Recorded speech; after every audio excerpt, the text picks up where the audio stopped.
I set the price right on the sign. 10,000 yuan for one serving of fried rice. Everyone thinks I've lost my mind over money. What they don't know is, I'm actually selling at a loss, all to complete the task my master gave me. And now, I've been running this stall for a whole week straight. Not a single serving sold. Just as I'm thinking today is another wasted day, a commotion breaks out nearby. Someone's fans are saying there's a street stall in this alley that actually has the nerve to charge 10,000 yuan for fried rice. Let's go see what kind of fried rice cost that much. I look up. A big heavyset guy is standing right in front of my stall. He tilts his head back to read the sign, then asks, "Hey chef, I know there's a legendary cook in Hong Kong who makes Emperor's fried rice, but his price is only 5,000 yuan a serving. What gives you the right to charge 10,000? I glance at him. Eat it, I say calmly, and you'll know why. He lets out a short laugh. People who talk like that usually have something to back it up. Alright chef, make me one. I look at him. You sure? Of course I'm sure. What, you afraid I won't pay? I give him a calm look. If you know what you're doing, you won't even think about not paying. Big Tony is taken aback by the sheer confidence, and laughs. Relax. Good or not, you've got the price posted right there. I'll pay whatever's on the menu. If it's a letdown, that's on me. I say nothing more, just a nod, and I get to work. That's when Cam suddenly blurts out, "Wait, is that rice? Why does it look like that?" Big Tony turns around. In front of me sits a bamboo steamer, lid already open, revealing perfectly separated grains of white rice. Top quality rice, every single grain distinct, almost bursting with moisture just beneath the surface, glossy, translucent, and scattered throughout are tiny orange specks. What is that? Big Tony leans in for a closer look. What is that? Dried shrimp roe, I answer without looking up. Huh, Big Tony mutters quietly, genuinely surprised, and steps back. He turns to his crew. This chef actually knows what he's doing. This technique is called flavor borrowing. The rice absorbs the flavor of the shrimp. You take fresh shrimp, split them open, devein them, pack the soaked rice inside, then steam the whole thing. That way the rice soaks up that rich, deep shrimp flavor. Then the steamed shrimp go back in, adding texture to every bite and a natural sweetness. So this fried rice actually has real craft behind it. It better. For 10,000 yuan a serving, if all you did was borrow a little flavor and toss in some roe, I'd be walking away. You can't fob me off like that with a 10,000 yuan dish. He hasn't even finished talking when a wave of rich, savory aroma hits the air. Oh, that smells incredible. What is that? It smells so good. The crowd around us erupts in gasps, one after another. Some people are already swallowing hard. Big Tony's attention snaps to the source, a clay pot on the counter. In my hand is a damp, glistening lotus leaf. In front of me sits a pot that looks like a wine jar, wisps of white steam curling up from the opening. That overwhelming aroma is pouring straight out of it. The moment he sees the pot, the moment that scent hits him, Big Tony can't hold it in. Buddha jumps over the wall! Buddha jumps over the wall is the most famous dish in Fujian cuisine, also known as fortune and longevity stew. It demands only the finest ingredients: abalone, sea cucumber, shark fin, dried scallop, and the preparation is incredibly complex. Every premium ingredient must be dried first. Big Tony has filmed Buddha jumps over the wall before, at a century-old restaurant, but even their most expensive version, when the pot was opened, fell a little short compared to this. Where's the difference? Big Tony breathes in deep, and the answer comes instantly. That wine, it's incredible. Shaoxing Huadiao, right? The moment he names it, I glance over with a slight smile. Good things are only truly appreciated by those who know them. Yes, it's Huadiao. Can you tell how long it's been aged? The aroma from the opened pot has Big Tony completely floored. He waves his hand modestly. You give me too much credit. I'm lucky I could even identify it as Huadiao. I couldn't tell you the age, but the aroma on this wine is something else. Has to be top shelf. 18-year aged Daughter's Red. No wonder. A genuine 18-year aged Shaoxing Daughter's Red runs at least 1,000 yuan per half kilogram. Looking at the size of this pot, even if it were diluted, you'd still need at least a full kilogram of that wine to get an aroma this rich. That alone is 2,000 yuan in cost.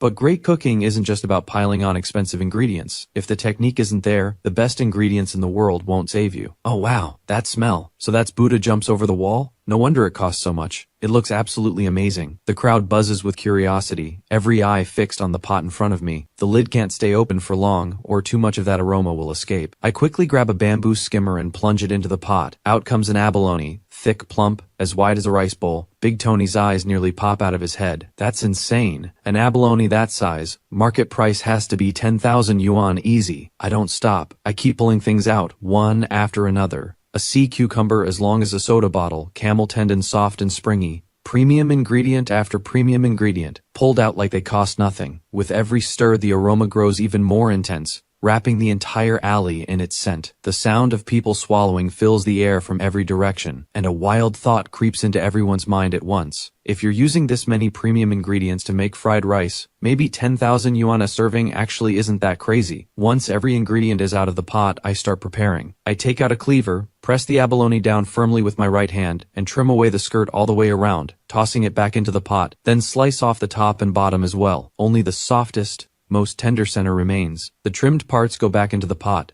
discarded from the dish entirely. The tender abalone center gets sliced into pieces about 3 millimeters wide, then cut into strips, then into cubes. At the sight of this, Big Tony almost jumps out of his seat. "You're dicing that abalone?" My hands don't stop. I glance over. "How else do you make fried rice?" Big Tony looks like he's about to lose it. "Abalone this good? You could just eat it straight. Using it for fried rice is criminal." I ignore him and keep going. The sea cucumber and camel tendon get diced into small cubes as well. Incredible knife work. Big Tony is still grieving for the abalone, but the knife work pulls him out of it. Lily chimes in from the side. "So fast." "It's not about speed," Big Tony says. "It's about consistency. Look at every single piece he's cutting. Every one is almost exactly the same size. The hardest part is the tendon. It has to be braised until it's tender, but if it goes too soft, you can't dice it cleanly. So it has to be cooked to exactly the right point. Tender enough to cut into cubes, but still holding its texture. That's real skill." The crowd listens, not quite understanding, but deeply impressed. Just getting to watch knife work like this.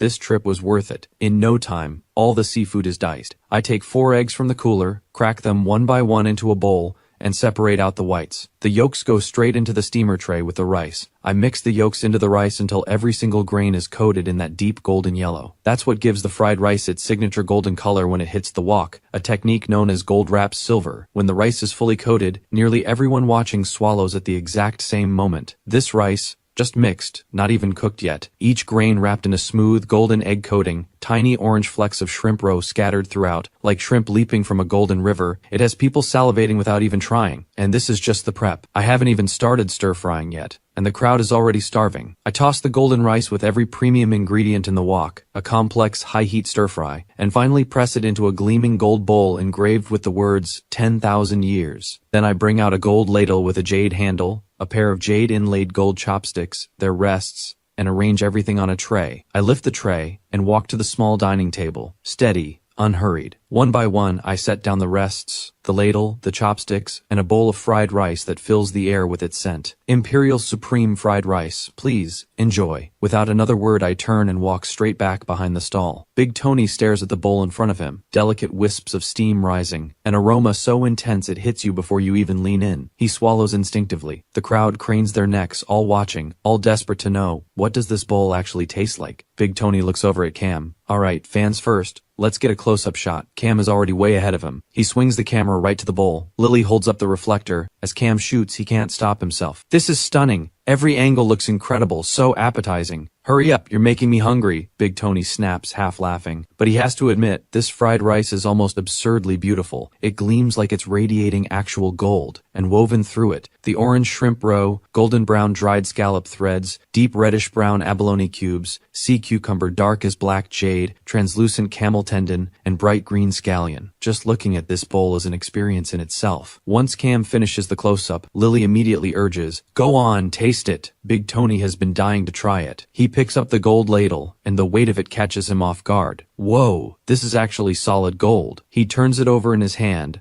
then carefully scoops up a spoonful and brings it to his lips. He chews, once, twice, and suddenly sits bolt upright, turning straight to the camera. His expression shifts into something strange. His whole body goes rigid, like he's been struck by lightning. He freezes completely, eyes blown wide. This is the taste of happiness. In this moment, Big Tony is a child again, lying in his mother's arms. This is Mom's cooking. He sees tiny spirits dancing all around him. "Oh my God, I can't take it. If this is how I go happy." Lily stares at him, completely lost. "Come on, it can't be that serious. You're actually crying over fried rice?" Coming back to himself, Big Tony doesn't say a word. He walks straight up to me, clasps his hands together. "Chef, I bow to you. This Imperial Supreme fried rice, absolutely insane." The moment those words land, the crowd erupts. "That high a rating? Really? Are you serious? Just smelling it from here, I'm already drooling a little. You don't even need to taste it to know it's incredible." You saw how Big Tony reacted. That alone tells you everything. An abalone that size, sea cucumber that thick, that much premium seafood, plus top-grade bird's nest. How could it not be incredible? This is 10,000 yuan fried rice after all. Genuinely impressive. Worth every penny. The chatter around us never lets up. I look at Big Tony, face lit up, practically buzzing with excitement. I give a small smile and nod. As long as you enjoyed it, then all that effort was worth it. Satisfied? Beyond satisfied. Big Tony gushes, barely able to contain himself. Do you take students? I'd seriously love to learn from you. Just this fried rice. I laugh it off. One bite of fried rice and this guy is already talking about discipleship. Big Tony isn't surprised I don't take him seriously. A craft at this level isn't something just anyone gets taught. He sighs and says, I know you probably wouldn't pass this down easily. Then he turns and catches Cam and Lily sneaking bites from the bowl, one spoonful each, faces full of bliss. Hey, you two, save some for me. Big Tony scrambles for his phone and fires off the payment instantly. Then he spins around and runs back to the table. I hear the payment notification chime on my phone, and something in me relaxes. 1 whole week at this stall. The task is finally complete, and now I can enter the dream again. Back at the little table, Big Tony, Lily, and Cam have cleaned the bowl completely. That was so good. Just not enough of it. Not enough? You ate the most. Fair point. But honestly, this Imperial Supreme fried rice is absolutely insane. The gold standard of fried rice. No wonder they call it Imperial. That evening, after I get home, I can't wait to enter the dream. This time, I inhabit the body of a broad-browed, sharp-eyed man. His signature dish, the one and only beef noodle. Unlike the Imperial Supreme fried rice with its mountain of premium ingredients, this dish uses only one main ingredient, beef. But in terms of pure difficulty, this noodle far surpasses the Imperial Supreme fried rice. Even with all the culinary skill I gained from that dish, it still takes 4 years inside the dream to fully master the one and only beef noodle. Just like last time, when I leave, I receive the imperial reward belonging to the soul I inhabited, a blade gifted by the emperor, made specifically for this dish. At the same time, the system issues a new quest, sell 1 serving of the one and only beef noodle for 20,000 yuan. Complete it, and a new dream will unlock. Meanwhile, Big Tony's video of the 10,000 yuan fried rice blows up overnight, drawing a wave of curious people to find the stall. The next morning I arrive, early, swap out the sign. Imperial Supreme fried rice is gone, replaced with the one and only beef noodle, 20,000 yuan per serving. Then I start the live stream. Today's menu, the one and only beef noodle set, 20,000 yuan per serving. No delivery. Because of Big Tony's viral video, viewers flood in the moment I go live. Let's see which poor soul is dropping 10,000 on fried rice today. So you ditch the fried rice and switch to beef noodles and you're charging 20,000? Who do you think you are? Am I reading this right? 20,000 for noodles? Check where I'm tuning in from. I watch the comments fly, then speak. No Imperial Supreme fried rice today.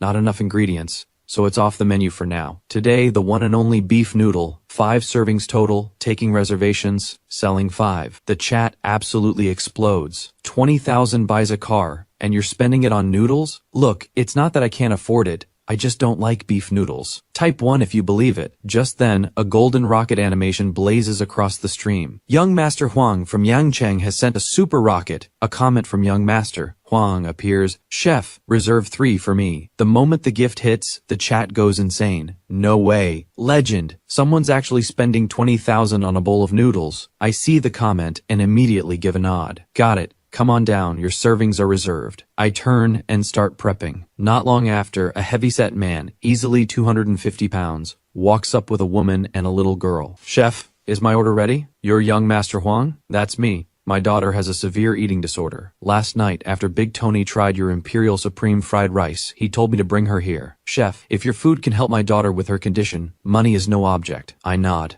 and gesture for them to sit. Then I get to work. First, I shape the skeleton of a lantern frame. Then I add water to the sugar and cook it down into syrup. I start drawing patterns on rice paper. The live stream viewers are completely baffled. Isn't this supposed to be a beef noodle stream? What is going on? Why is he making sugar art? I don't look at the chat. I finish all the pieces and wait for the syrup to cool. Then I start assembling the pieces one by one. It doesn't take long before viewers start recognizing the shape. That's a palace lantern. How does he know how to make this too? What does this have to do with beef noodles? Once the lantern is complete, I straighten up and see the questions flooding in. The one and only beef noodle is a full set. Along with the noodles, there's a serving of lantern shadow beef and a mystery egg. This palace lantern is actually part of the lantern shadow beef. I reach into the cooler below and pull out a beef tenderloin. Then I open the knife case beside me and take out a blade. about a foot long, impossibly thin. I bring it to the far right edge of the tenderloin and slice. Under the light, you can see hanging from the blade a piece of meat so incredibly thin it's almost see-through. Light passes right through it. The live stream catches every second of this, and the chat erupts. Whoa, that's so thin. It's actually translucent. No way, is this real? Is he using a filter? How can meat possibly be sliced that thin? Is this the real lantern shadow beef? Does it actually let light through? In no time, I've cut 8 identical slices. I bring out a flat pan fry every slice, then press one flat with one hand and take up a carving knife with the other. I drag the blade across the surface, and a character drops away cleanly. Right in the center of the square slice, a cutout appears. The character for Sky. Then I lift the square slice and press it into one of the open panels on the side of the palace lantern. A perfect fit. Viewers watching this can barely believe their eyes. Hold on.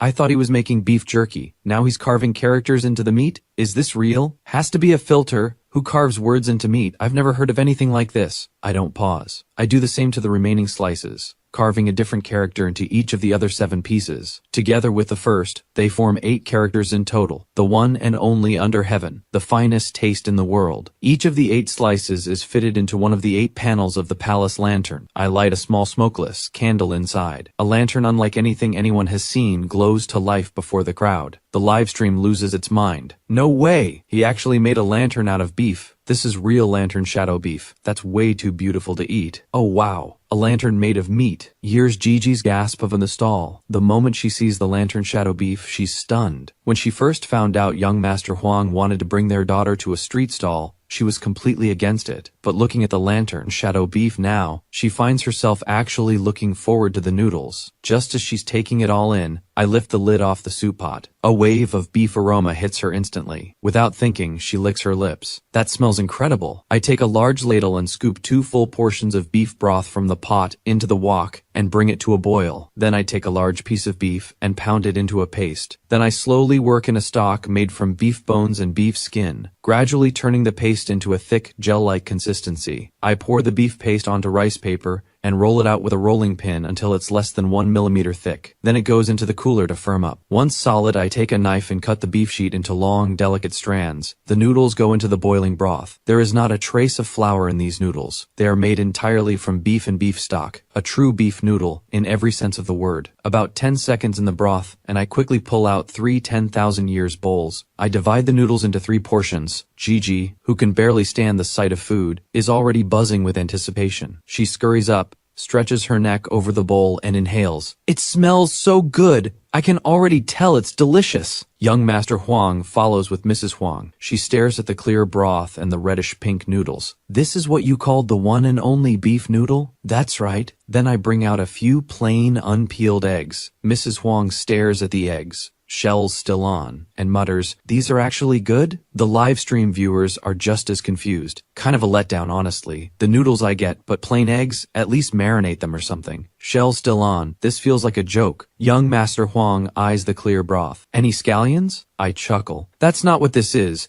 This bowl is about the pure taste of beef. The flavor speaks for itself. He's about to say something else when a slurping sound cuts him off. Gigi has taken a sip of the broth. Her eyes close in bliss. Wow, this broth is incredible. Mrs. Huang stares at her, stunned. At home, every mealtime is a battle with Gigi. Pure reluctance every single time. She has never once seen Gigi look like this while eating. Can the broth really be that good? She scoops up a spoonful and takes a small sip. A burst of rich beef flavor detonates across her tongue. This broth is unreal. Young Master Huang catches her expression and takes a sip himself. The moment it hits his tongue, his eyebrow shoots up. Oh, that's good. Try the noodles first, I suggest. Best texture right now. Mrs. Huang lifts a chopstick full of noodles and brings them to her mouth. She chews and stops. Wait, are these made of meat? She holds a noodle up to look. The noodles are that grayish-pink color of beef just cooked through. As she turns them on her chopsticks, the moment they hit her mouth, she experiences for the first time what springy actually means. Holy! Young Master Huang takes a bite too. The texture hits him like a wall. Chef, how are these noodles this springy? It's like getting snapped by a rubber band. Watching all 3 of them, slurping broth, faces pure bliss. The The live stream viewers are fully salivating. Alright, you got me. I was planning to skip dinner to diet tonight. Now I have to go find some beef noodles. Shaanxi Province sending a bowl of knife-cut noodles. Shaanxi Province sending a bowl of knife-cut noodles. Hubei Province sending a bowl of hot dry noodles. Young Master Huang takes a few more bites of the noodles and another sip of broth. Then his eyes land on the egg sitting in the small side bowl. He shakes his head with a sigh. Chef, the noodles are incredible. The broth is incredible. But this egg kind of kills the vibe. If you'd cooked it in your broth, it would be amazing. I listen and smile. Instead of explaining, I tap the menu description and ask, why do you think it's called the mystery egg? What do you mean? Could it really have something hidden inside? I say nothing more. Just a calm gesture. Try it and see. Young Master Huang sees the confidence in my face and gets even more curious. He picks up an egg, pale orange shell, warm to the touch. Everything about it tells him this is just a plain steamed egg.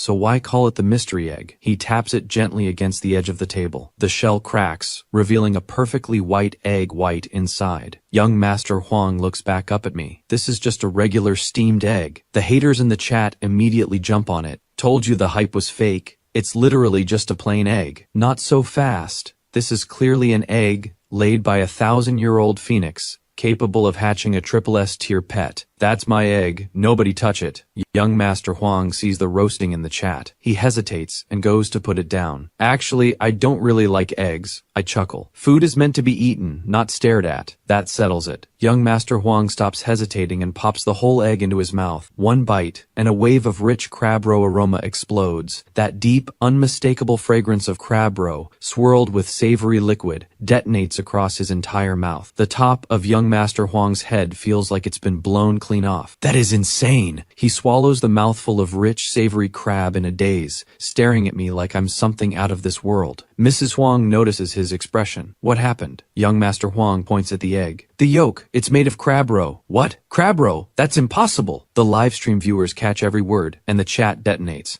Come on. Even a magician couldn't pull that off. Crab roe and egg yolk. Can he even tell the difference? I just watched the egg. It was completely whole. If you're so sure, eat another one. Bite it in half so we can see. I refuse to believe there's crab roe inside a regular egg. It's not just the live stream. Mrs. Huang is just as skeptical. The shell was completely intact, not a single crack. If there really is crab roe inside, how did it get there? The thought makes her curious, enough to try. She places the egg in her mouth and bites down gently. A rush of thick, savory liquid floods her mouth instantly. That unmistakable crab roe aroma blooms across her senses. She thought she was ready, but nothing could have prepared her for how much liquid is inside. A thin stream of golden crab roe sauce trickles from the corner of her mouth. She catches it quickly with her hand, then licks the crab roe sauce from the corner of her lips. She holds up the half-eaten egg and chews through the egg white, savoring a crab roe flavor so intense it's almost overwhelming, and covers her mouth in shock. It really is crab roe. Oh my god, how is this even possible? The half egg still in her hand looks like a tiny bowl, cradling the remaining sauce. The golden liquid holds visible chunks of orange-red crab roe, like segments of a peeled mandarin orange, with translucent crab fat scattered among them like little pearls of lard. Stunning to look at. The live stream viewers are completely blown away. No way! Could it be a soft-boiled egg? A soft-boiled egg doesn't have actual chunks of crab roe and crab fat in it. Oh my god, how is this possible? The viewers aren't the only ones desperate to know. Young Master Huang is equally baffled. How did you get it inside? You don't actually know some kind of magic, do you? I laugh out loud. Have a little faith in good old human ingenuity. I pick up a fresh egg. In my right hand, a small blade about 2 inches long spins so fast it blurs into a streak of light. Then I bring the egg in my left hand toward it. A faint series of taps rings out. Ting, ting, ting. And the blade has traced a full circle around the narrow tip of the egg. One flick of the finger, and a perfectly round cap of shell lifts away clean. There are tools that can do this now too, but the gap they leave is bigger. I prefer the blade. The cut is much finer this way, much harder to detect once it's sealed. Young Master Huang stares with his jaw open. The live stream is just as stunned. Holy, that knife control is insane. This chef is clearly no amateur. A beginner wouldn't have that many fingers left. Since the raw egg scene in that old film, I've never seen anyone open an egg like that. So how did the crab roe get inside? Young Master Huang asks. I smile. Once you can open it, putting something in is easy. You pour out the egg white and yolk, then take the crab roe, crab fat, and the leftover beef broth from the noodles to make a crab roe sauce. Then use a mold to set it into a ball the size and shape of an egg yolk. Once the ball is ready, you place it back into the shell, Pour the egg white back in, seal the cap, and steam it. That's it. As he listens, young Master Huang's mouth hangs slightly open. He never could have imagined that something as ordinary looking as a plain egg could require such an intricate process to make. Just then, a commotion stirs at the entrance of the alley. A voice carries through the crowd from outside. Where? What's so good here? The crowd surges toward the entrance, screaming erupts. Shayla, Mia, I love you. Hey everyone, what's good in this alley? Before any fan can answer, a child's voice cuts through from outside. So good. This is the best thing I've ever eaten. Where? What is it? Let's go. Let's check it out. Shayla grabs Mia by the hand and heads straight toward the stall. Oh, that smells amazing. Shayla's nose catches it before anything else, the beef broth still hanging in the air. That beef smell is incredible. Mia inhales too. She's about to say something when she spots the price board at the stall. She lets out a small gasp, hand flying to her mouth. She tugs Shayla's arm. What? Shayla turns confused.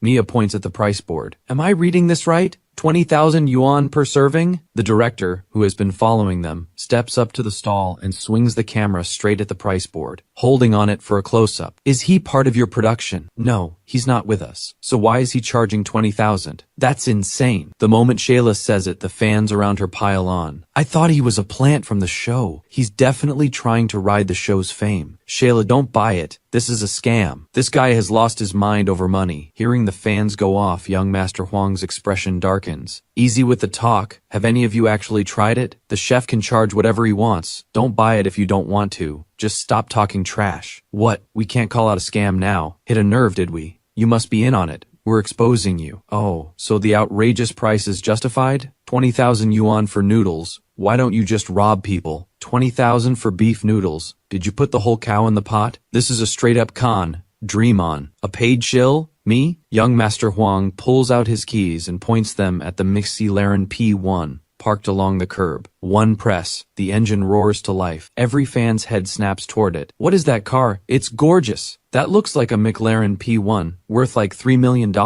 Young Master Huang catches every word and lets out a cold laugh. I make tens of millions a year. You think I need to shill for a street stall? The fans go quiet, embarrassed. Embarrassment turns to irritation, mouths open to fire back. But Shayla is quick. She sees things about to boil over and steps in fast with a big smile. Hey, how are you? And this must be your wife, gorgeous. And your daughter, so adorable. Nobody stays angry at a face like that. The flattery lands and young Master Huang can't stay fired up. We're filming a show here. We have a challenge to complete. We're tracking down the best food in Guangzhou, but everything we've found so far has been pretty normal price range. This is the first time we've seen 20,000 yuan noodles. Is that what you're having? How is it? Her tone is warm, and young Master Huang lets it go. I'll be straight with you. Not just in Guangzhou, this noodle has no equal anywhere in the world. I'll stand by that. The crowd laughs. Best in the world, this guy really said that. With so many noodle shops across the country, how many would agree? Just look, Guangdong alone has wonton noodles on the national top 10 list. Standing right here in Guangzhou saying a beef noodle is #1 in the world. Do you think the people of Guangzhou are going to let that slide? In the live stream, viewers are arguing the same. Wuhan here, we're not standing for that. Hot dry noodles are #1, full stop. Shayla hasn't seen the debate online, but she knows the director is rolling. And if young Master Huang's words make the cut, they could easily spark a controversy, even a pile-on. So she quickly steps in. I think what you mean is, the best beef noodle you've personally had, right? No, whether I've tried the others or not, this bowl is #1, period. Okay, I really can't help you here. That's fine. I'll own every word. Don't believe me? Try it yourself. I'm buying. And if you don't think it's good, I'll personally dive in and catch you a grouper. No,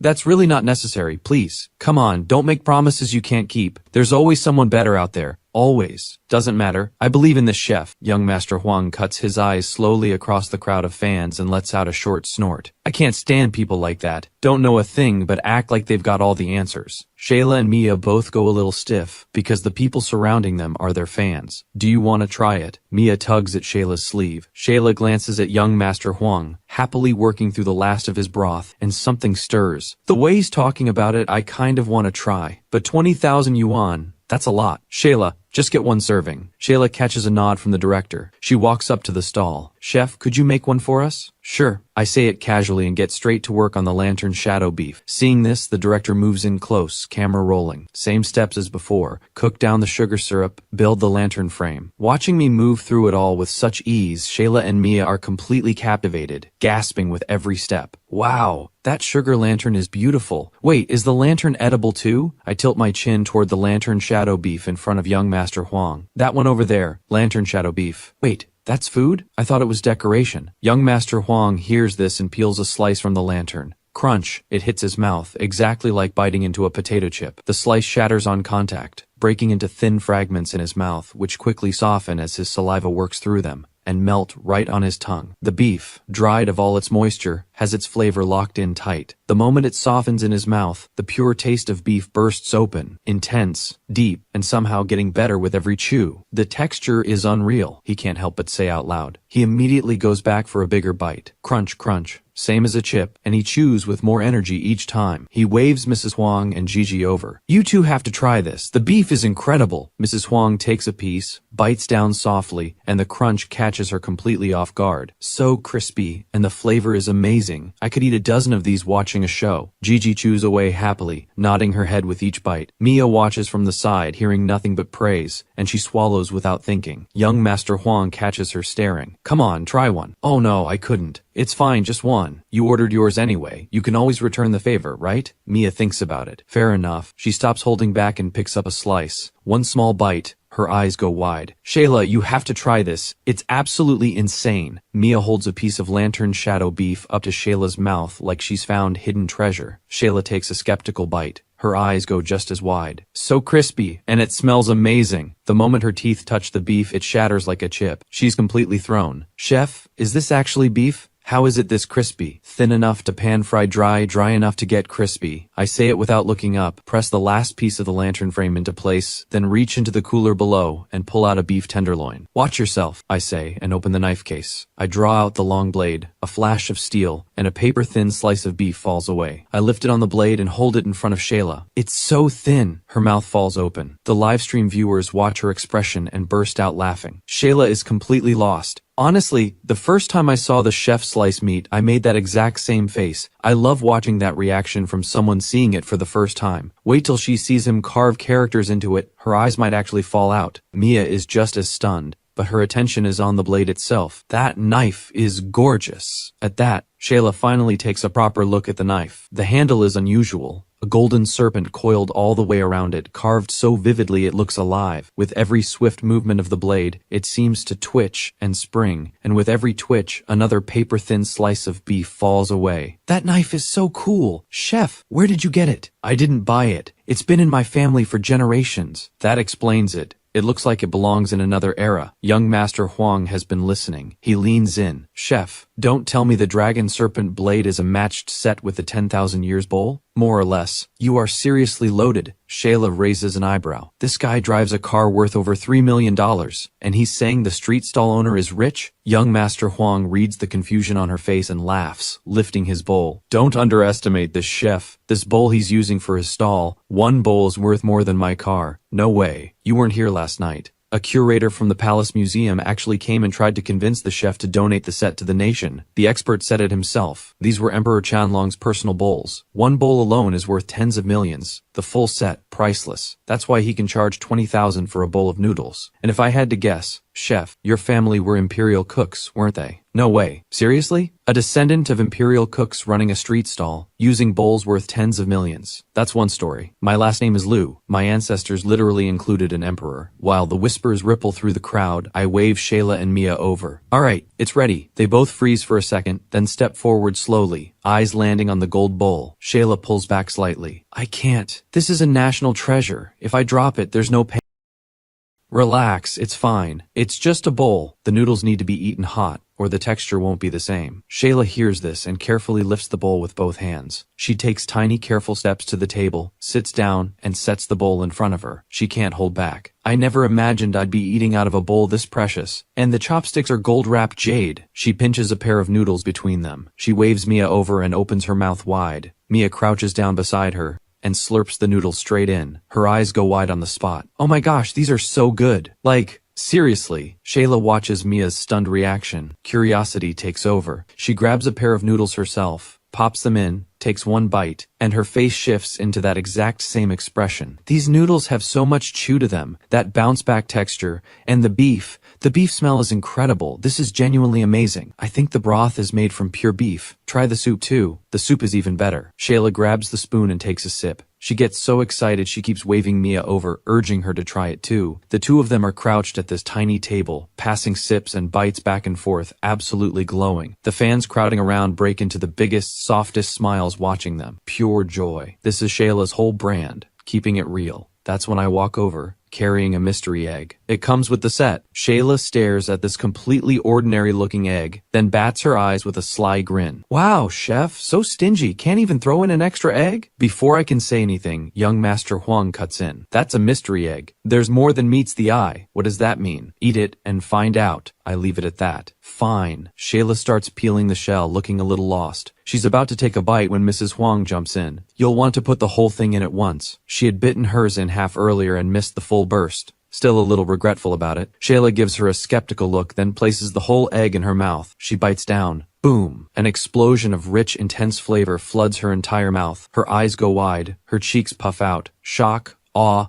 total confusion, all at once. Her face is doing things faces shouldn't do. You okay? Too hot? Shayla shakes her head. She grabs Mrs. Huang's wrist, still chewing, still shaking her head. Her other hand pounds her own knee. Finally she swallows, the crab roe and egg white all at once, and bursts out, "Oh my god! What even is that? How is something this good even possible? What's wrong with you? It's just an egg!" No, it's a mystery egg. Shayla is completely losing it. Mrs. Huang still looks confused. So Shayla just grabs another mystery egg and peels it herself, then feeds it straight into Mrs. Huang's mouth. The moment she bites down, a rush of golden crab roe bursts out. Her eyes go perfectly round, same expression as Shayla, down to the last detail. Right? There's crab roe inside. How is that even possible? The two of them put their heads together and decide the one and only beef noodle is the dish they're bringing back for the competition. But when Shayla asks me to pack a portion to go, I shake my head. Sorry, my noodles don't travel. Why not? Shayla doesn't get it. Because the timing matters too much. You have to eat it straight from the pot to get that perfect chew. If you pack it and go, the noodles lose their backbone. They're just not the same. Young Master Huang nods. He's right. My bowl. I got halfway through, got distracted, came back to it, and already not as springy as the first bite. Shayla winces. The clock is ticking. Then something clicks. Chef, how would you like to be on TV? Come back with us. Make the noodles live, right on camera. Fresh, right in front of the judges. No packed noodles, no lost texture. And you get national exposure. More people discover your food. What do you say? I pause for just a second. Deal, but pay first. The moment Shayla hears yes, she jumps up with a squeal. Yes! Sure enough, with me on their team, they take first place, and through the one and only beef noodle, I meet the star Danny. On Danny's recommendation, a food entertainment show comes calling. They want me to run the kitchen alongside a group of celebrities. I figure the platform could open doors, help me complete future quests. So I say yes. That night as I fall asleep, I slip back into the dream. This time, I step into the body of a man named Wang Gui, his nickname, the Tofu King, his signature, the Tofu Banquet. After 20 years of training inside the dream, I've mastered dozens of tofu varieties, every texture, every consistency, and hundreds of tofu dishes to go with them. Now, with nothing but tofu, I can put together a full banquet, every dish different, every dish delicious. It fills the one gap I had, cooking with humble, affordable ingredients. The next day, the production team sends over the guest lineup. I scroll through it and spot a few familiar faces. Danny, Mia, and Faye. I can't help but smile. My co-stars include an absolute goddess. I'll take it. But filming is still a few days out, so I'm not about to sit still. Now that I have the tofu banquet down, I need to put it to the test. I walk over to the chalkboard and wipe it clean, clearing the old menu. Then I write up today's special in bold strokes, meat tofu, 666 yuan a bowl. When I wheel my cart onto the main street, half the crowd already recognizes me. They swarm in. Let me see what the chef is making today. Oh wow. Is he actually being reasonable for once?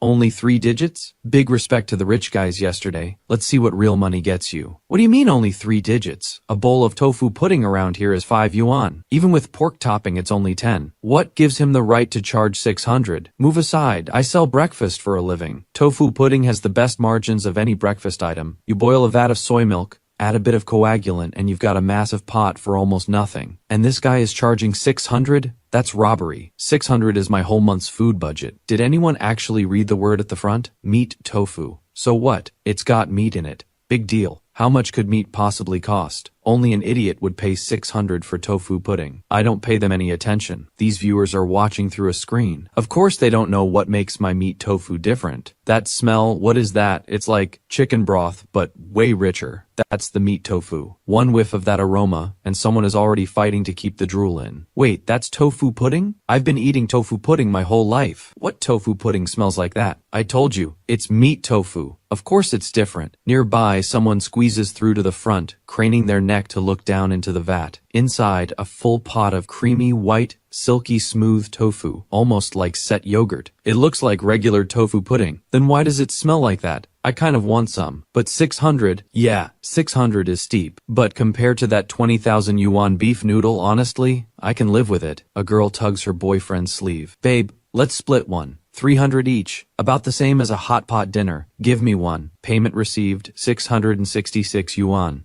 The chime sounds and I calmly reach for a ceramic bowl. I take a flat wooden ladle and scoop the tofu up from the vat. When people notice the ceramic bowl, someone speaks up. Chef, where's the 10,000 years bowl? How come you're not using it? Meat tofu can't come into contact with metal. The 10,000 years bowl is gold. It's not suitable for this dish. Sure. He just doesn't want to waste it on us. That bowl is reserved for the 10,000 yuan Imperial Supreme fried rice and the 20,000 yuan beef noodle. I let them laugh. Then a voice cuts through from the back of the crowd. It's because of the brine, isn't it? Everyone turns. A man with glasses and a beard stands at the edge of the crowd, studying the vat. He explains calmly. I've had traditional tofu pudding in Sichuan province. It's always served in ceramic bowls. Spoons, pots, no metal, because the tofu contains brine. Nagari essentially, it corrodes metal, and that ruins the texture and the taste of the tofu. I look at him. He got it exactly right. I give him a nod and a smile. That's right. Hey, Gordon? Someone in the crowd recognizes him. Isn't that the food blogger? The one who reviews restaurants? Gordon, right? He smiles. Hi, I'm Gordon. Gordon, what brings you to the city? Big Tony and I go way back. He told me there's someone here making an Imperial Supreme fried rice worth flying across the country for. His words, absolutely worth the flight. You all know me. I'm a rice person. If there's great fried rice, I'm there. He turns to me. Chef, can you make the Imperial Supreme fried rice today? Not today. Can't source the ingredients on short notice.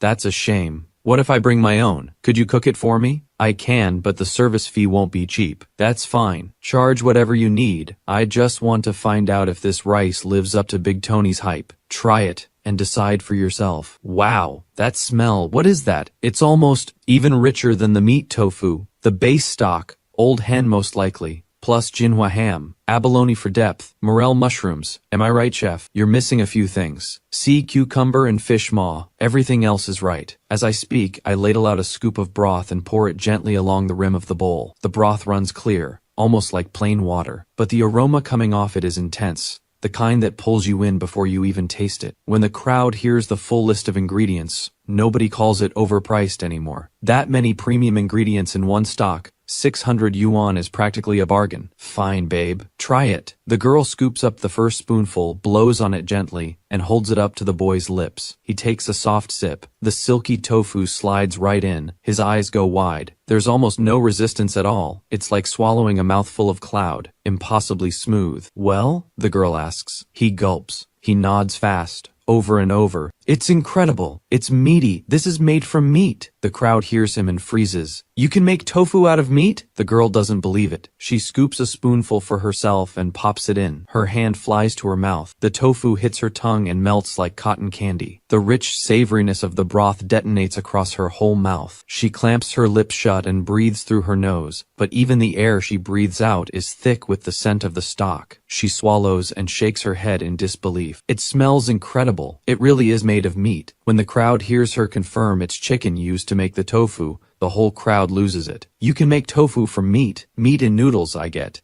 But meat is tofu? How does that even work? Is there some kind of technology involved? I mean, it sounds like it would be really good though. Gordon has been listening to the couple the whole time. Something clicks. He steps forward and looks into the vat, then frowns slightly. Chef, I'll have one. He takes the bowl and uses the spoon to gently move the tofu. White as jade, floating on the surface of the broth like small clouds, leans in and takes a slow, deliberate sniff. Then he scoops up a piece, holds it up to the light, examines it from every angle, and places it in his mouth. He doesn't gasp. He doesn't react. He just closes his eyes and sits with the flavor. After a long moment, he lets out a slow breath. Just as I thought, he says with quiet certainty. Chicken cloud tofu. A fan nearby catches his words. Chicken cloud tofu? I thought it was called meat tofu? Even Gordon isn't fully sure. He turns to me. Chef, this is chicken cloud tofu, one of the 10 classic dishes of Sichuan cuisine, right? Meat tofu is the broader name for the category. Any tofu made from meat. As for what I made today, yes, it's made from chicken. Calling it chicken cloud tofu is accurate, but it can be made with other meats too. So I just call it meat tofu. Got it, thank you. I can't believe I gotta eat something this rare. This is a once-in-a-lifetime thing. Just then a girl nearby can't help herself. Gordon, I'm actually from Sichuan. How come I've never heard of meat tofu being one of Sichuan's classic dishes? It used to be, but it was lost decades ago. Go look up a book called The Chengdu Chronicles. It's documented there. Chicken cloud tofu was the signature dish of Sichuan chefs in the Dazhou region over 100 years ago. Incredibly refined work. The whole philosophy, you taste chicken but see no chicken. You taste meat but see no meat. Meat transformed into the appearance of a vegetable dish. The art of using meat to carry the spirit of something plant-based. Incredible. Gordon's words have done their work. The crowd is already pressing toward my cart. Phones out. Scanning the payment code. Chef, 1 bowl for me. Same here. Watch it. You're stepping on my foot. In an instant, the whole street erupts, and every single person who tries the meat tofu walks away with the same look on their face. Pure, quiet happiness. That's when, through the edge of the crowd, a familiar face appears. I look up.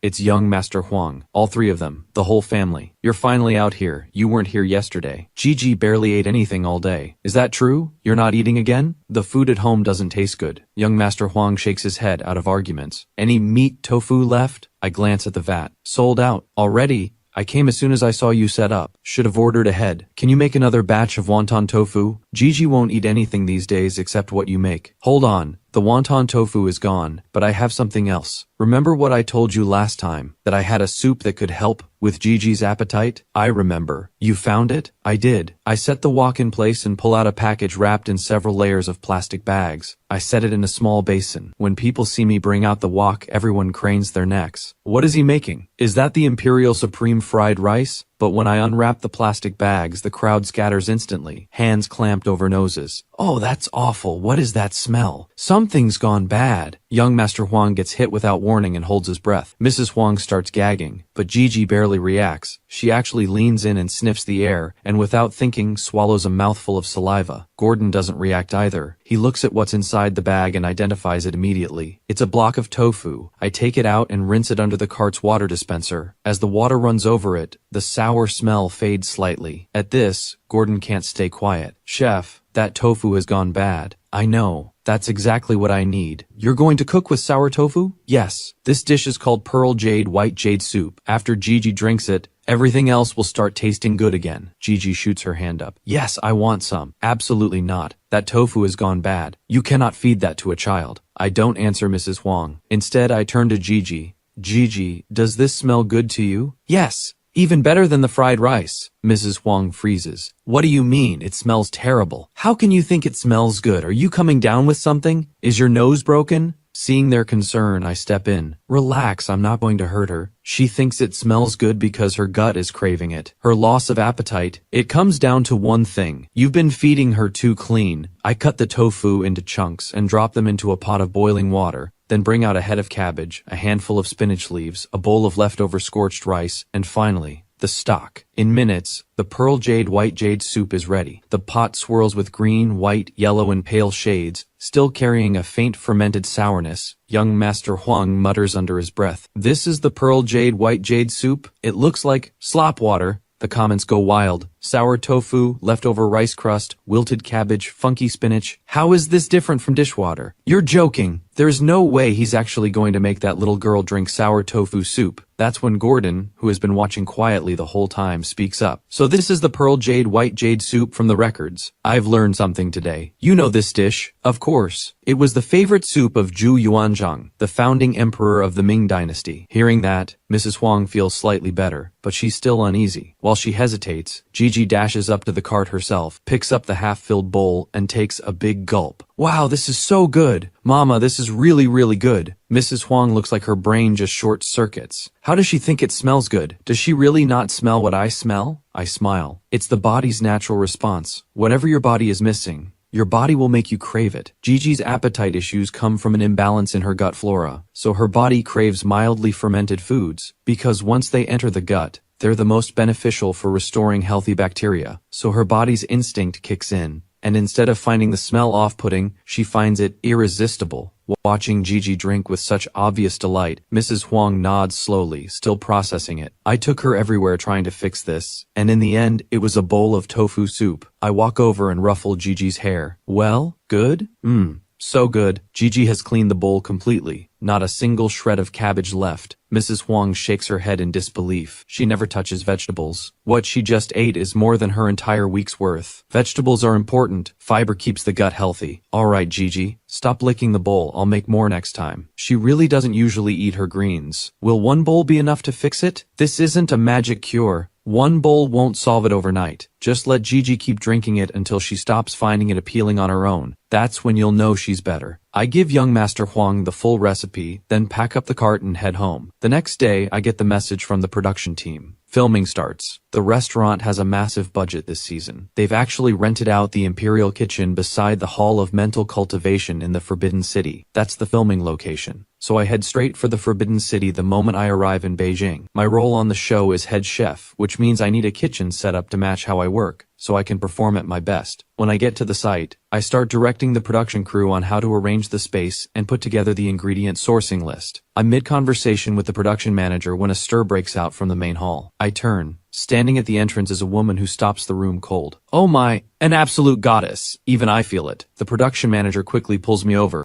This is our guest chef this season, Zach. Faye nods and extends her hand first. Chef Zach, nice to meet you. I'm Faye. Hi. I shake her hand, maybe a little too eagerly. When I let go, I notice the male crew members around me. Every single one of them is staring at me like I just cut in line. Not long after, two more guests arrive. Mia and Leo. When Mia finds out I'm the head chef this season, she absolutely loses it. Ever since the last time she had the one and only beef noodle, she hasn't been able to stop thinking about it. That evening, everyone gathers for dinner. Leo is sitting there with a cup, just drinking. Mia stares at him. You're not eating anything? Just that? This is my dinner. It's a low-carb day. No carbs. Doesn't that take all the joy out of life? I do eat carbs. I just choose clean ones. Plain white rice is fine for me. On training days I actually eat more of it. Wait, there's such a thing as unclean white rice? Oh yeah, fried rice, mixed rice, soup rice, braised rice, anything processed counts as dirty carbs. Off limits for me. Mia spins around immediately. Zach, he just called your fried rice dirty carbs. That is not what I said, don't twist my words. Dirty carbs means sugar-fat combinations. Carbs and fat mixed together. That's the stuff that packs on weight the fastest. If you're cutting fat, sugar-fat combos are out. Sure, sugar-fat combos are dirty carbs, but fried rice isn't necessarily one. How is it not? Fried rice has to be cooked in oil. Who told you carbs have to be cooked in oil? You can fry rice with water. Water fried rice. Is that actually a thing? Zach, I watched your Imperial Supreme fried rice video. I saw you add stock to the wok. Is that the same idea? Same principle. Leo looks like his brain is buffering. So water fried rice isn't a sugar-fat combo? Water fried rice uses exactly 3 ingredients. Cooked rice, egg, and green onion. Not a single drop of oil. How is that a sugar-fat combo? That's insane. If that's real, people trying to get fit can actually eat it. Zach, can you make some? I want to try. Same. Not right now, maybe another time. There's a kitchen right here, isn't there? Leo goes into full social butterfly mode and tracks down the restaurant owner to borrow the kitchen. The owner hears water-fried rice and gets curious on the spot, leads us straight to the back. While I'm rinsing the wok, I call over to the head chef. Chef Ma, do you have milk and almond? Here? Yeah. For the fried rice? No. The fried rice only uses egg yolk. Don't want to waste the egg whites, I'll make something else with them. Chef Ma nods. Anything else? White sugar and some agar. 2 more ingredients added to the list. I start by pouring the milk into a bowl, then add the egg whites and beat it all together with chopsticks. The cameraman films my hands, then asks, "What are you making?" "Almond tofu." "You can make tofu from almonds? And milk too?" Almond tofu's main ingredients are almond and milk. In no time, the almond tofu is ready. I slide it into the refrigerator to set and turn to the water-fried rice. First, I coat every grain of rice in a layer of golden egg. Then I wait until the base of the wok glows red hot. I grab the wok cloth, grip the handle, pull it back, and tilt the wok inward at a 45-degree angle. Then I scoop up a spoonful of rice with the ladle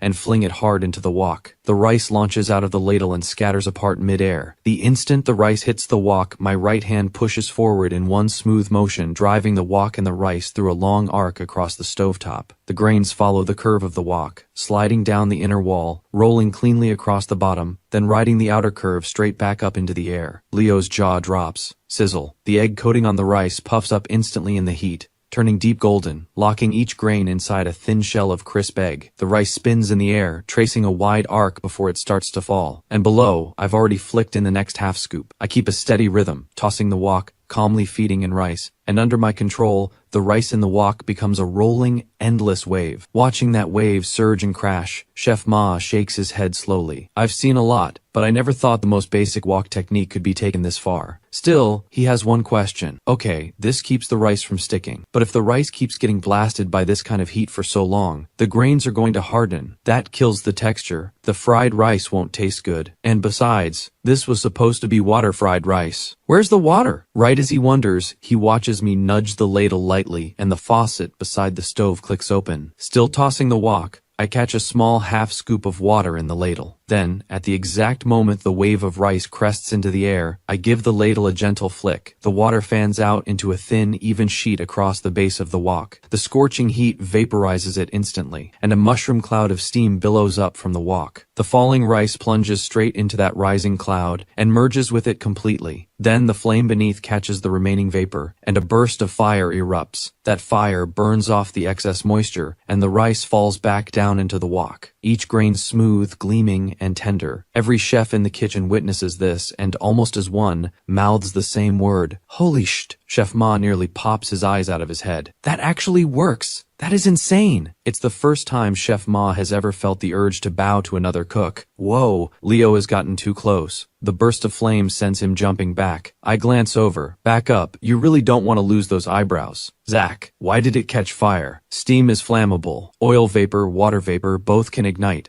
Didn't you learn that? I learned it in school, but this is the first time I've actually seen it happen in real life. Absolutely insane. Knowledge comes from life. Use it that way. I pour the chopped green onion into the wok. The intense heat draws out the allicin immediately, and the air fills with a wave of scallion fragrance. A few fast tosses, and I kill the flame. Plate. Leo reaches for one, but before he can move, the kitchen staff are already surging forward, plates in hand, jostling each other to be first. Here, use mine. Leo watches them, baffled. That look on their faces, that wide-eyed, barely contained excitement, he's only ever seen it on fangirls. These big, broad-shouldered guys have all turned into fanboys. I hold the ladle above the plate and give it a gentle shake. The grains rain down like shards of gold. In moments, they pile into a little golden mound, rich with the scent of scallion and egg. Wow, that's beautiful. Man, your fried rice is absolutely insane. Can I try a little? For reference? Sure, there's enough for one. Well, barely enough. Chef Ma can't wait. He scoops a spoonful straight into his mouth and closes his eyes. Chef, how is it? 2 words. Wok hei. Leo hears this and has no idea what it means. Zach, what's wok hei? Wok hei, also called the breath of the wok, is the soul of Chinese stir-fry. It's a special char smoke flavor that only comes from cooking over an intense flame at high speed. When food hits temperatures above 200 degrees Celsius, triggering both caramelization and the Maillard reaction to produce that signature aroma. Cantonese chefs are obsessed with wok hei, especially stir-fry dishes. No wok hei, it doesn't pass. A great wok hei dish has to hit 4 marks. Hot, fast, dry, fragrant. Leo finally gets it. Chef Ma scoops up another spoonful, tastes it carefully, and becomes even more sure. This rice, it's pure showmanship. He swallows and turns to his assistant. You've never understood what real wok hei tastes like. Try this. This is it. Oh wow. The other chefs can't hold themselves back anymore. They crowd the plate from both sides, spoons flying. Holy sh! The wok hei on this is unreal. Dry, fragrant, absolutely insane. Watching them eat with such pure satisfaction, Leo can't stay on the sideline. He pulls the plate over and scoops a spoonful into his mouth. Each grain hits separately, and a bold, smoky, char-kissed fragrance floods through him. So this is wok hei? It smells incredible. He glances down at his protein shaker, then back at the fragrant, wok hei-loaded fried rice in front of him. Something stirs in Leo. Zach, can you cook for me every day? Say something that can air. I check the time. The almond tofu needs a few more minutes. I wipe my hands. Stop getting in the staff's way. Go eat. I head out of the kitchen. Leo walks out with the plate in one hand, shoveling rice into his mouth with the other, completely blissful. You want to know what life is about? Eating fried rice this good. My life is complete. Come try Zach's water fried rice. It is legendary. Leo brings the plate back to the table where the whole crew is sitting and slams it down with zero restraint. Try it, everyone. They had already been curious about water-fried rice from the moment I mentioned it. Now that the real thing is in front of them, no one holds back. Spoons go in, and the moment it hits their tongues, gasps break out one after another. It smells amazing. There's genuinely no oil in this. It's so clean. The scallion hit is intense, and there's this smoky, charred edge to it. How does he do that? Mia was the first one in. She's had the one and only beef noodle before. She knows exactly how good Zach is. But this fried rice still catches her off guard. Watching everyone lost in the flavor, Faye quietly scoops up a small spoonful and tries it. She takes her time with it. A flicker of surprise crosses her eyes. Quiet, but real. This water-fried rice really is something else. It's really good. She swallows and reaches in for another scoop without thinking. Mia is already on her third. Watching Mia go spoon after spoon, Leo stops talking and starts protecting his plate. Okay, you've had enough. Zach made this for me. Don't finish it on me, please. So stingy. Leo ignores her completely and tears into the rice like a man on a mission. Mia turns to me. Zach, how does this compare to the Imperial Supreme fried rice? On a scale to that, where does this land? I think for a second. 20%. 20%! Mia looks stunned. This rice already blows every other fried rice she's ever had out of the water. And it's only 20%? I shrug. Water fried rice is really just about fundamentals and heat control. It tests the basics and nothing else. Nothing too complicated. The cameraman shakes his head slowly. Good thing you didn't say that in the kitchen. Those chefs would have put their woks down and gone home. Just then, the restaurant signature dish arrives. Spicy stir-fried clams. Faye takes one bite and her face goes red. But her chopsticks don't stop. Spice is addictive like that. When you're right at the edge of what you can handle, the only thing that slows the burn is another bite. Watching Faye go clam after clam, someone calls out, Faye, you need to stop, it's too spicy. Your stomach can't take it. It's fine, honestly not that spicy. Faye sniffles, chopsticks still moving. I watch her and have to say something. This one builds. Before I even finish the sentence, Faye sucks in a long breath of air and presses her fingers to her temples. See? Told you. She catches me smiling. Faye lifts her chin. I'm fine. She doesn't finish the sentence. Her face gives her away completely. I've already flagged down the server and asked her to bring out the almond tofu from the kitchen. The chili in that dish is a wild variant of bird's eye pepper, one of the hottest in the country. Faye is starting to crack. The corners of her eyes are glistening. That's when the server comes out carrying a tray of small, delicate bowls. Seeing that Faye's eyes are actually watering, I point to the bowls. Almond tofu. One bowl and the burn is gone. Faye doesn't think twice. She pulls a bowl toward her and scoops a piece into her mouth. The scorching, stinging heat really does ease off. Faye lets out a breath, then immediately scoops another piece. This time, with the heat fading, she actually tastes it. Silky smooth, rich with milk and almond fragrance. This is really good. The water-fried rice was delicious, but this almond tofu hits differently. It suits her perfectly. Mia's eyes light up. She grabs a bowl. Zach, this is almond tofu, but it tastes like milk to me. Leo jumps in before I can answer. Almond tofu's main ingredients are almond and milk. I let it go and turn to Faye. Still spicy? This time Faye nods honestly. It's actually gone. The almond tofu is incredible. It really works. Why? It's a classic dessert. It's been part of the Imperial banquet for centuries. Almonds have anti-inflammatory properties, cough relief, pain relief, and yes, some cooling effect on spice. But the real hero is the milk. Milk contains casein, which is an excellent emulsifier. It wraps around the capsaicin molecules and stops them from binding to the lining of your stomach and gut, which is what causes the burning sensation. That's how it kills the burn. Faye nods slowly, taking it in. Then something occurs to her. The almond tofu takes time to make, but it arrived the moment she needed it, which means Zach already knew she was going to get hit. She thinks back to when she ordered the extra spicy level. Zach's expression was a little off. He must have figured it out right then. This guy, why didn't he just warn her? But then she remembers,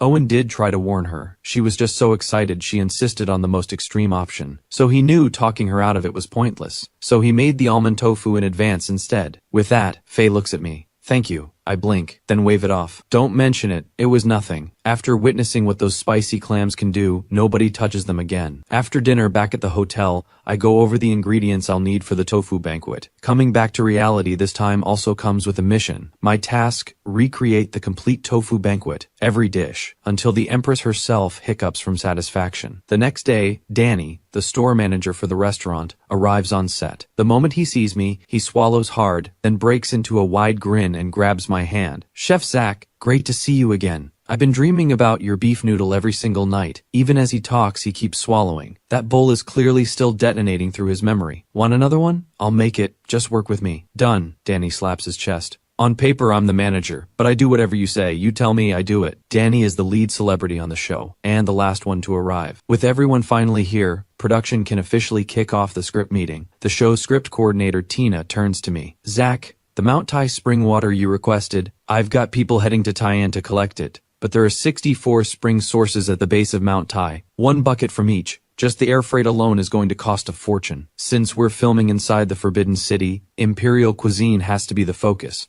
So for the first episode, the dish I'm making is the Mount Tai tofu banquet. The star ingredient is tofu. The Mount Tai tofu banquet is a classic banquet from the Shandong culinary tradition. The imperial feast served when ancient emperors performed the sacred mountain ritual on Mount Tai. Before the ritual, the emperor had to bathe, change into ceremonial robes, and eat only plant-based food to purify his spirit. That plant-based meal was the tofu banquet. The imperial mountain ritual was the greatest honor an emperor could achieve. Every emperor who performed it treated it with absolute reverence. The tofu for the Mount Tai tofu banquet must be made using spring water from the base of Mount Tai, and different dishes require water from different springs. For example, the 8 Immortals at the Jade Pool dish requires tofu made from the Queen Mother Spring. The Longevity Star offers a peach dish needs water from the Broad Life Spring. Each spring produces tofu with a different texture. So to make the full Mount Tai tofu banquet, you absolutely need Mount Tai spring water. Isn't that overkill? It's all just water. What's the difference? The difference is huge. Every place on Earth has a different geological makeup, and that shapes the water. Water from flat plains carries more clay and silt, so it has a heavier earthy taste. Mountain water is high in minerals, which makes it hard.